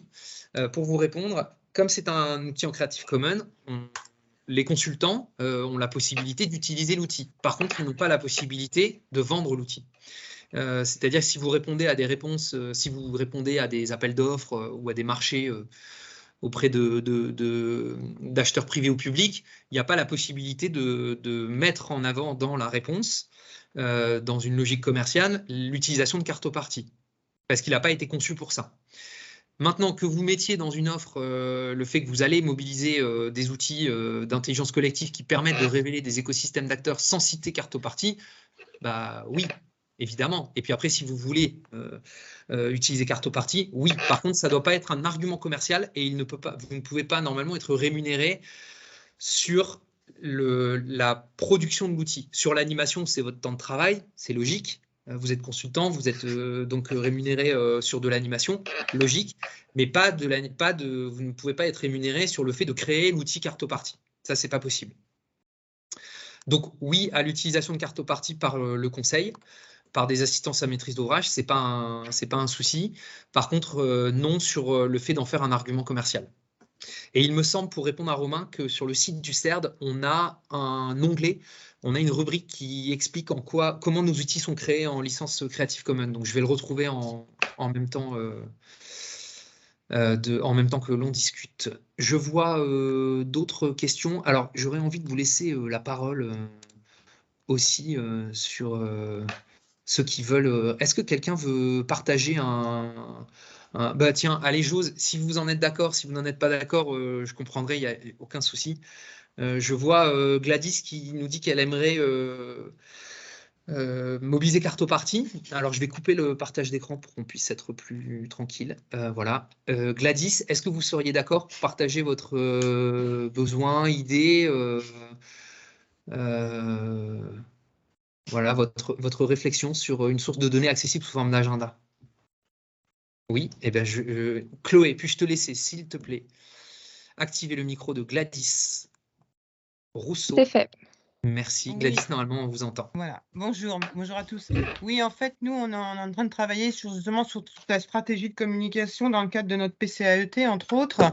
Et donc, on a déjà fondé pas mal de choses, mais en fait, on voit bien que, et là, ça ressort bien cette cartographie, en fait, on voit bien que chacun a une liste d'acteurs avec lesquels il travaille. Et des fois, en fait, on n'a pas forcément, quand on est sur un projet, on n'a pas forcément tous les acteurs en tête. Et en fait, notre idée, on travaille déjà, nous, dans une gestion de projet. Donc, on a mis en place un outil qui est un outil de gestion de projet. Donc, l'idée, je me disais que par le biais de cette cartographie, lorsque, en fait, si nous l'utilisons sur des projets, est-ce qu'il est possible après de le faire évoluer pour qu'en fait, on puisse alimenter un agenda d'acteurs qui serait disponible dans le cadre de notre profil gestion de projet qu'on a en outil? Je ne sais pas si je suis claire dans mes propos, mais… Quand vous dites agenda, c'est quoi exactement? Eh ben, en fait, l'idée, c'est que nous, on essaye de répertorier tous les acteurs.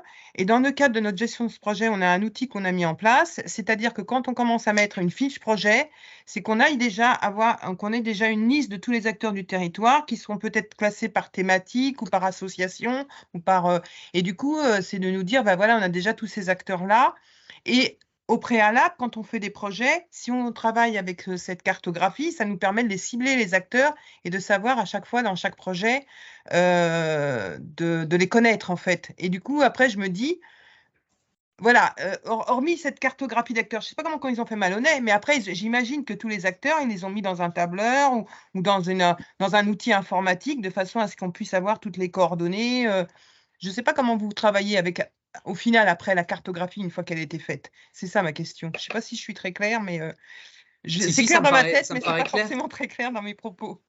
Romain, Mathieu, est-ce que tu as une idée de réponse sur oui, après, je pense que derrière, chaque organisation va utiliser ses propres outils pour la suite. Donc, ça peut être des fiches projets, ça peut être un tableau de bord, ça peut être un répertoire.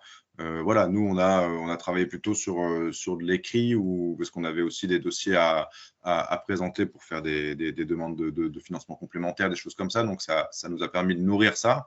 Et en termes de répertoire, pour l'instant, je ne pense pas qu'il est encore diffus dans chacun des services. Donc, ça, c'est un boulot qu'on aurait, nous, encore à faire aujourd'hui. D'accord. Merci, mais c'est vrai qu'on n'a pas, je vous dis, l'outil existe dans un objectif bien précis qui est d'animer un temps collectif de 3h30, voire, parce que j'en ai parlé en introduction, mais le principe, c'est que vous pouvez déborder sur 1 heure, parce qu'en fait, l'outil, il ouvre tellement de portes qu'en termes d'organisation de travail, de plan d'action, de qui fait quoi, ben, ça pourrait prendre le reste de la journée. Et en fait, c'est aussi à vous de vous dire, bah, tiens, là, il y aurait un fil à tirer pour créer un agenda, pour faire le lien, et de le faire vous-même. Voilà. Nous, c'est vrai qu'on n'est pas allé jusque-là dans la conception de l'outil, mais il n'y a rien d'interdit. Au contraire, si ça crée des idées de ce type après, faut foncer. Je vois. Alors, j'aimerais bien savoir, Romain Allais, si vous en êtes d'accord. J'aimerais bien vous entendre juste sur ce que vous cherchez à intégrer en termes de typologie de ressources matérielles ou immatérielles, si vous êtes partant pour partager ça, auquel cas vous me mettez un oui dans le chat et je demande à Chloé, qui doit sûrement être en train de chercher votre nom dans la liste, de vous ouvrir le micro. C'est fait. Merci Chloé. Romain, vous voulez nous partager est-ce que vous avez pas mal contribué là sur les questions et donc vous avez un exercice en cours, c'est ça? Ah, alors on ne vous entend pas. On ne vous entend pas. Je vais vous laisser réagir peut-être dans le mail, dans le chat pour nous dire s'il y a une difficulté particulière. Ah oui, ok, votre micro est pas actif, donc pas de souci. Bah, si vous voulez contribuer, n'hésitez pas. Bah, alors du coup, Émilie, je te tutoie puisqu'on se connaît. Tu as une idée précise quand tu dis en équipe projet à 7-8 et ça rejoint aussi ce que disait Samantha sur la création d'une SIC ou d'une coopérative. Oui, c'est exactement le genre de contexte dans lesquels on peut utiliser Cartoparty. Évidemment, il n'y a pas de limite à ça. Je regarde si quelqu'un d'autre veut contribuer. Alors, bon, Romain, vous avez vu que je vous ai mis aussi les conditions d'utilisation de nos kits en licence Creative Commons dans le chat, enfin Romain et les autres. Ce que j'aimerais vous proposer à tous et toutes, s'il n'y a pas d'autres questions à ce stade, c'est de vous faire réagir à la présentation en vous proposant de discuter entre vous, puisque c'est quand même plus intéressant pour vous de discuter, en mettant non pas 25 mais 20. 20 petites salles en place de manière totalement aléatoire et Chloé sera notre maestria sur le lancement des salles pour que vous puissiez juste partager ce que l'outil vous évoque, si ça vous a convaincu, si vous êtes dans l'idée de l'utiliser, si oui, est-ce qu'il y a encore des petites difficultés. Je vais quand même partager un dernier élément que je ne vous ai pas montré qui est le support d'animation. Pardon, la notice d'utilisation que je vous montre tout de suite, voilà, pour que vous la voyez bien. Donc, c'est une notice de 16 pages que vous avez ici et qui reprend les intentions du kit. Vous voyez, c'est 2021 le kit, donc en termes de recul, on a encore un petit, on est tout juste. Pourquoi utiliser l'outil? Préparer le matériel, animer l'outil, l'animation, enfin animer l'atelier et ensuite l'après-atelier.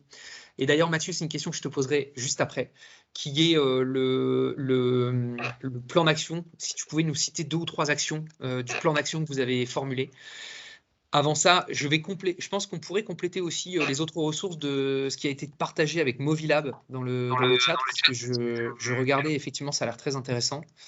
Et donc, vous avez tout, en fait. Comme on l'a voulu autoportant, l'idée, c'est qu'on vous met aussi les éléments, bon, je passe rapidement, mais qu'on vous mette aussi les éléments d'ambiance qu'on vous invite à créer dans le groupe.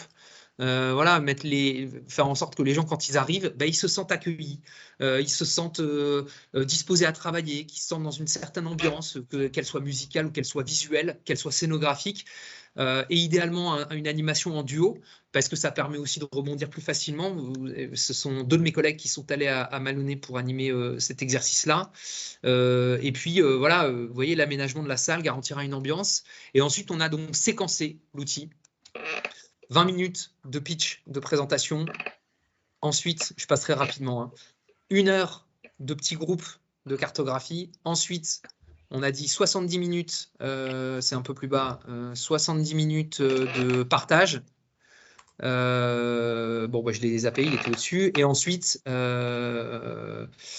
synthèse des ressources. Ensuite, voilà, 70 minutes de fusion des cartographies. Et ensuite, un temps de conclusion sur les premières pistes de travail, etc. Mathieu, est-ce que tu pourrais nous lister 1 ou 2 actions qui sont ressorties de votre plan d'action pour qu'on sache concrètement ce qui peut ressortir? Bien sûr.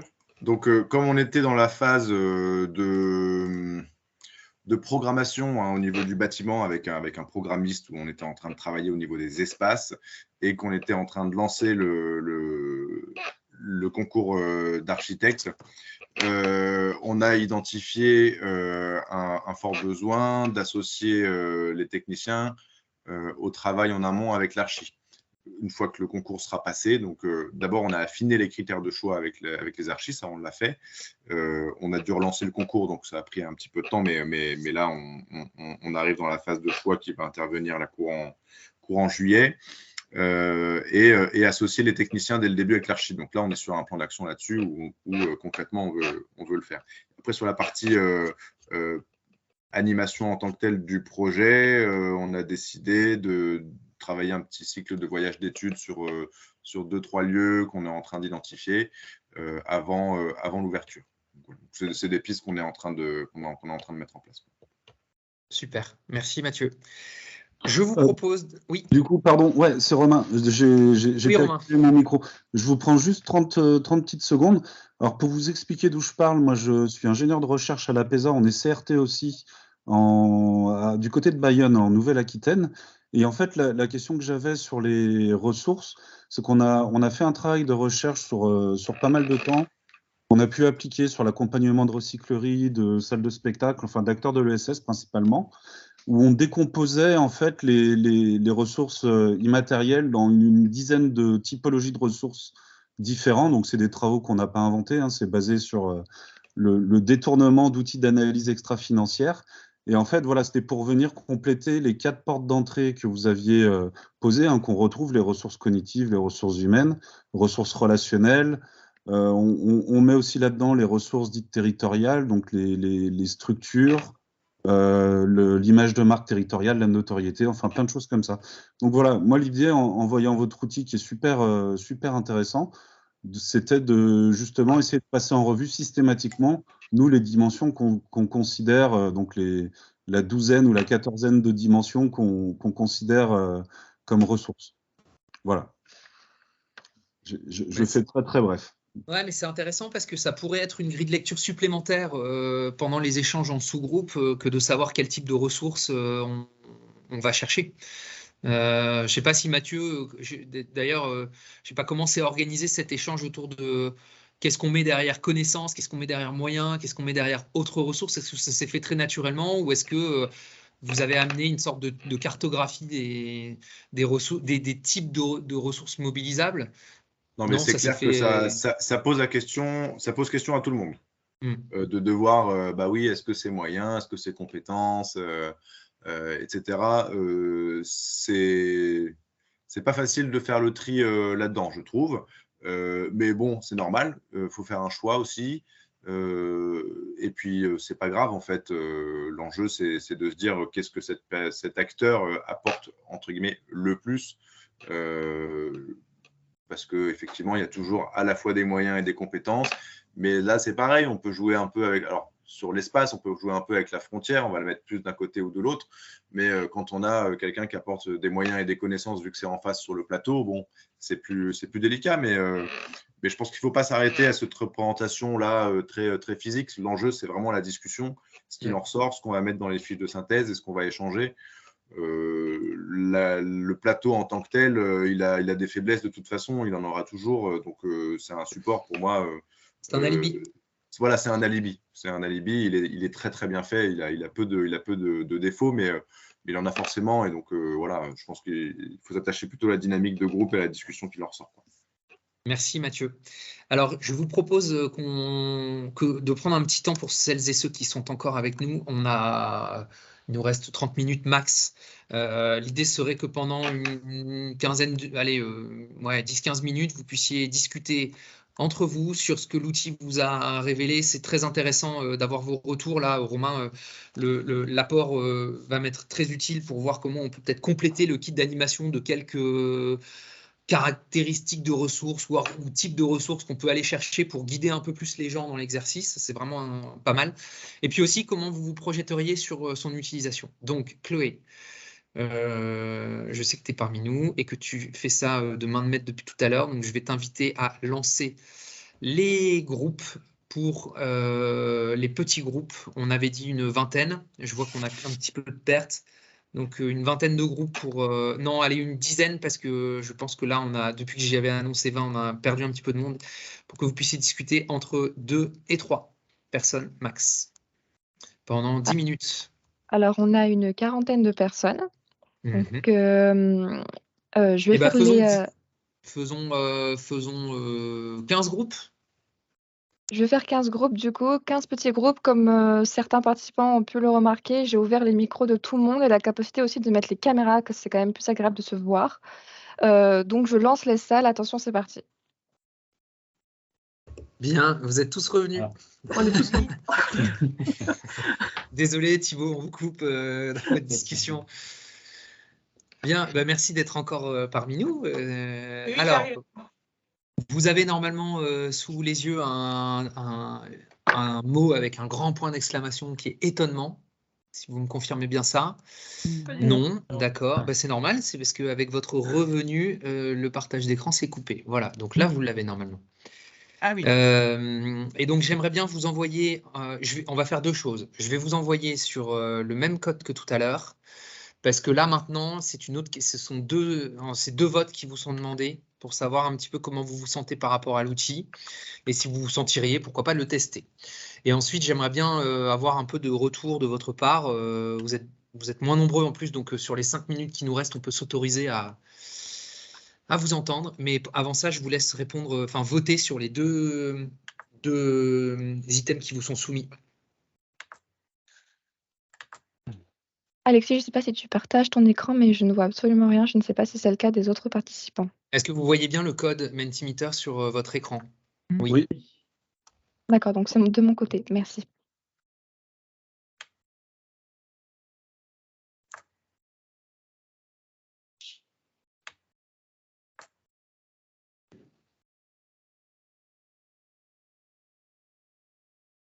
Très, très bien. Alors, je vais vous partager le résultat en direct. Ce sera plus chouette. Le voici. Qui évolue. Vous êtes 11 à l'avoir saisi pour l'instant.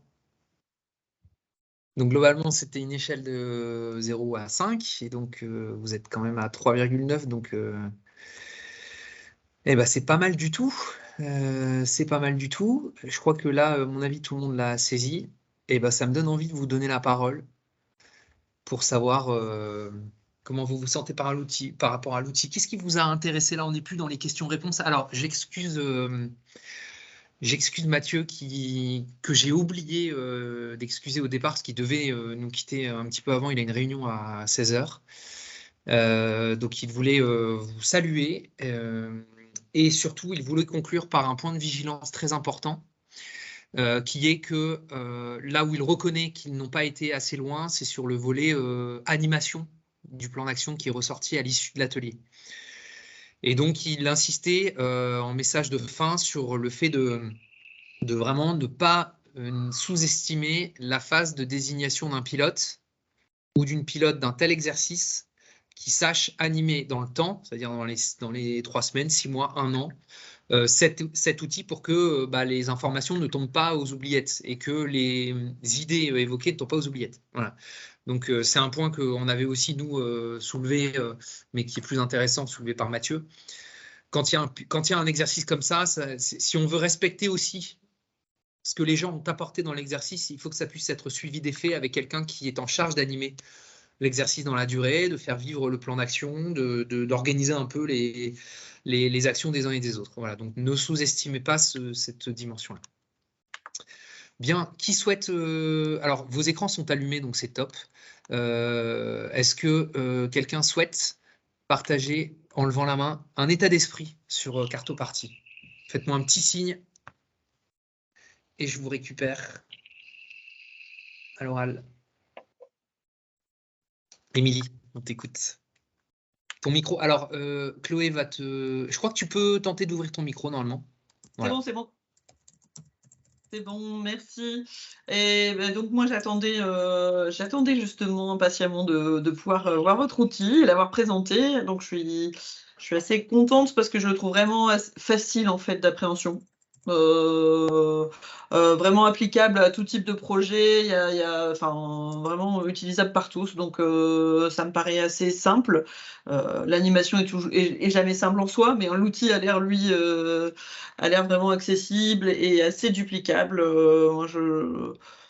Voilà ce que j'imagine et j'espère pouvoir rapidement faire des premiers essais, ne serait-ce qu'en interne.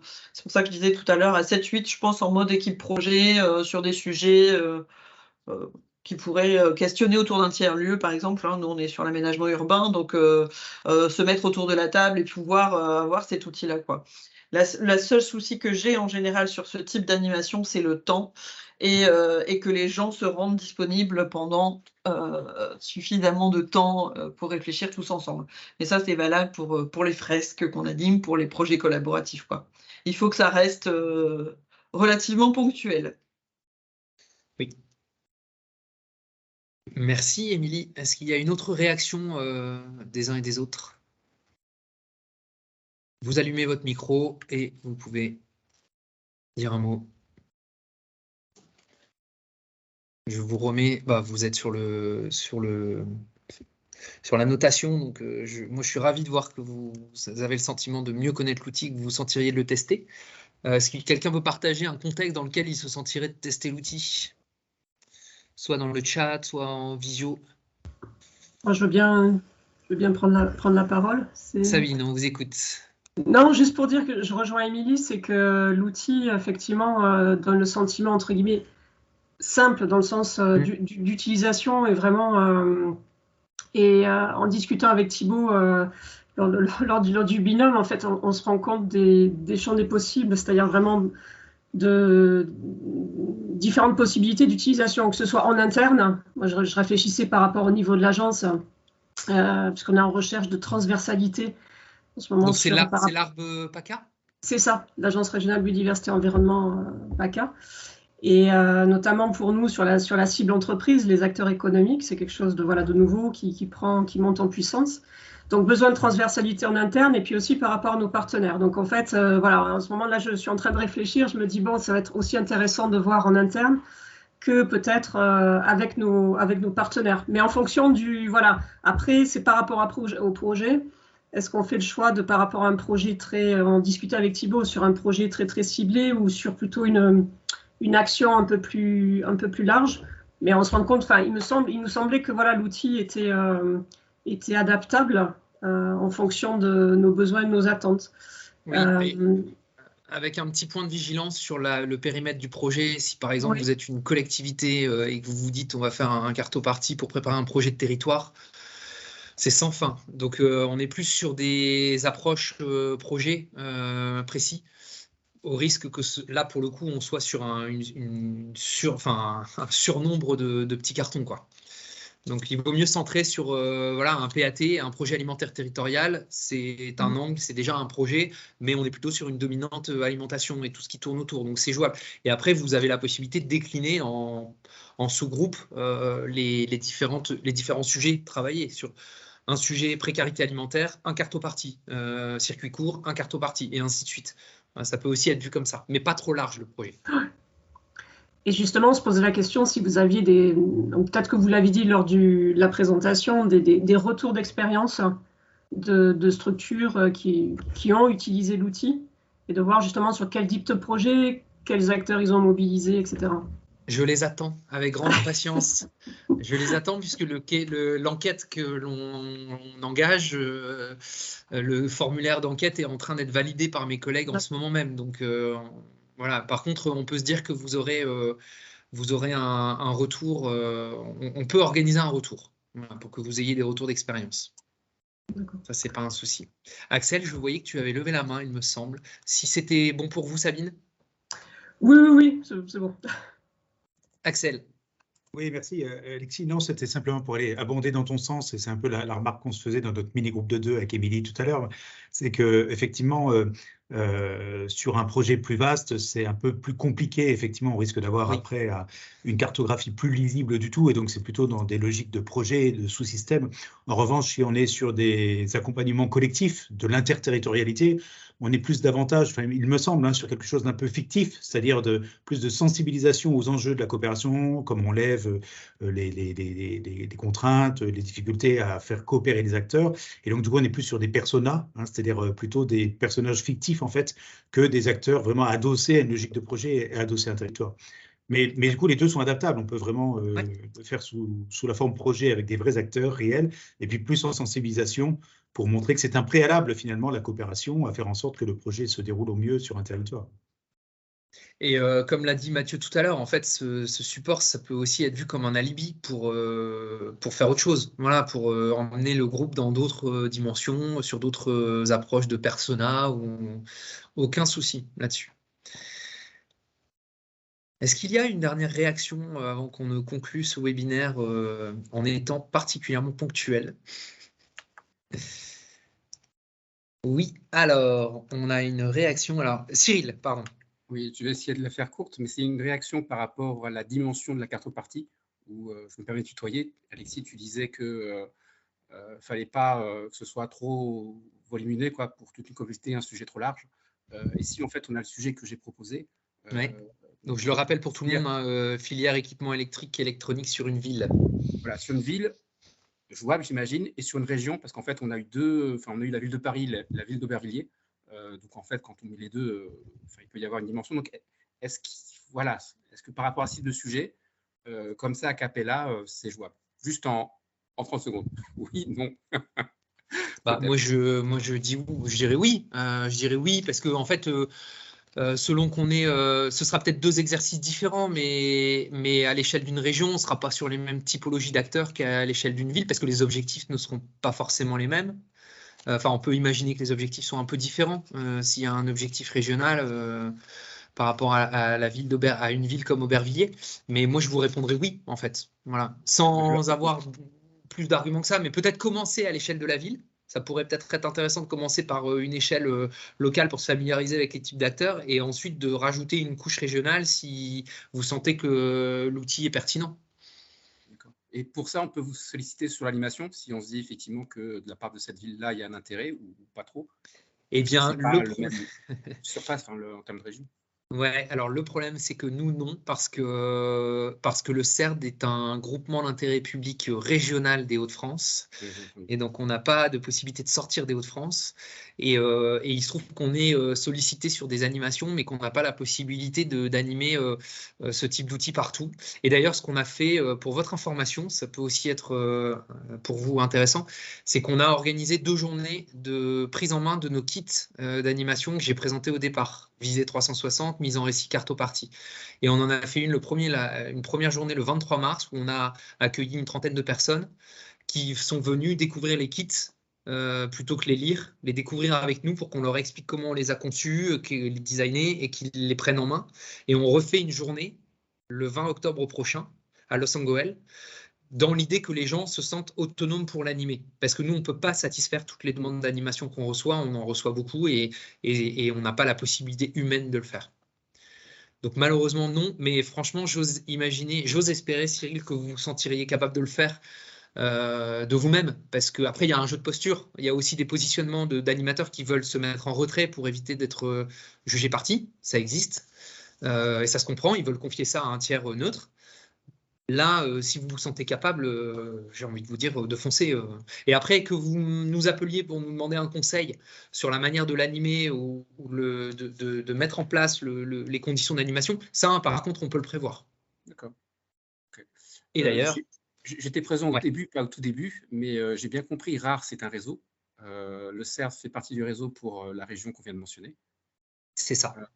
Oui, donc forcément, vous ne pouviez pas savoir vous ne pouviez pas connaître la raison de pourquoi on ne peut pas venir en Île-de-France. Est-ce que sur la région Île-de-France, du coup, la structure du RAR a été formée aux outils parce qu'au-delà même de l'outil, pour rentrer en contact avec eux, est-ce qu'il y a des choses possibles, imaginables? C'est une excellente question. Je vous dirais là spontanément que non, puisque la région qui participe au RAR pour l'Île-de-France, c'est l'AREC Île-de-France. Je regarde Chloé en même temps, mais c'est donc l'AREC Île-de-France qui est membre du groupe de travail que j'anime avec Anne-Sophie notamment sur le management de la transition. Mais par contre, qu'ils puissent faire l'animation, il faudrait leur poser directement la question. Je ne suis pas convaincu, vu leur plan de charge, mais ils répondront mieux que moi. Donc c'est Sophie de Dieu à l'AREC que vous pourriez solliciter, mais encore une fois, on les a pas formés, c'était pas dans notre mission de les former là-dessus. Non, c'est aussi pour rentrer en contact avec eux et puis en profiter quand il y a un sujet comme ça qui peut être un peu tampon. Voilà. Ok. Merci. Ben de rien. Bien, bah écoutez, je pense qu'on s'est tout dit. Je vous ai mis sur la diapo que vous avez sous les yeux mes coordonnées si vous voulez aller plus loin pour avoir des précisions. Et puis, le kit se télécharge sur notre site. Donc, Émilie, je vais quand même mener l'enquête parce que ça me titille là ce que tu m'as écrit tout à l'heure. Et donc, vous avez les 2 sites par lesquels vous pouvez découvrir le kit. Le premier, c'est le site du CERD. Et le deuxième, c'est le site dont j'ai parlé tout à l'heure, la boîte à outils de l'économie de la fonctionnalité et de la coopération. Voyage au centre des transitions économiques, qui est donc www.transition-économique.org. Et je vais m'en tenir là, puisqu'il est 16h03 et que l'on devait s'arrêter à 16h. Chloé, je tiens à te remercier pour ton soutien technique, notamment sur les sous-groupes, parce que ce n'était pas un exercice facile et ça a quand même permis d'avoir un peu d'échange entre les participants. Donc merci pour ça. Et puis merci pour le support de manière générale. Et à tous et à toutes, je vous remercie beaucoup pour votre présence jusqu'au bout. J'espère que vous êtes convaincus et qu'on va recevoir plein de demandes de téléchargement sur le site du CERD. J'en serai ravi. Je vous propose qu'on se quitte et je vous dis bonne continuation à vous et bonne continuation dans vos projets, aussi coopératifs soient-ils. Merci beaucoup. À bientôt. Merci. Au revoir tout le monde. Merci, au revoir, bonne journée.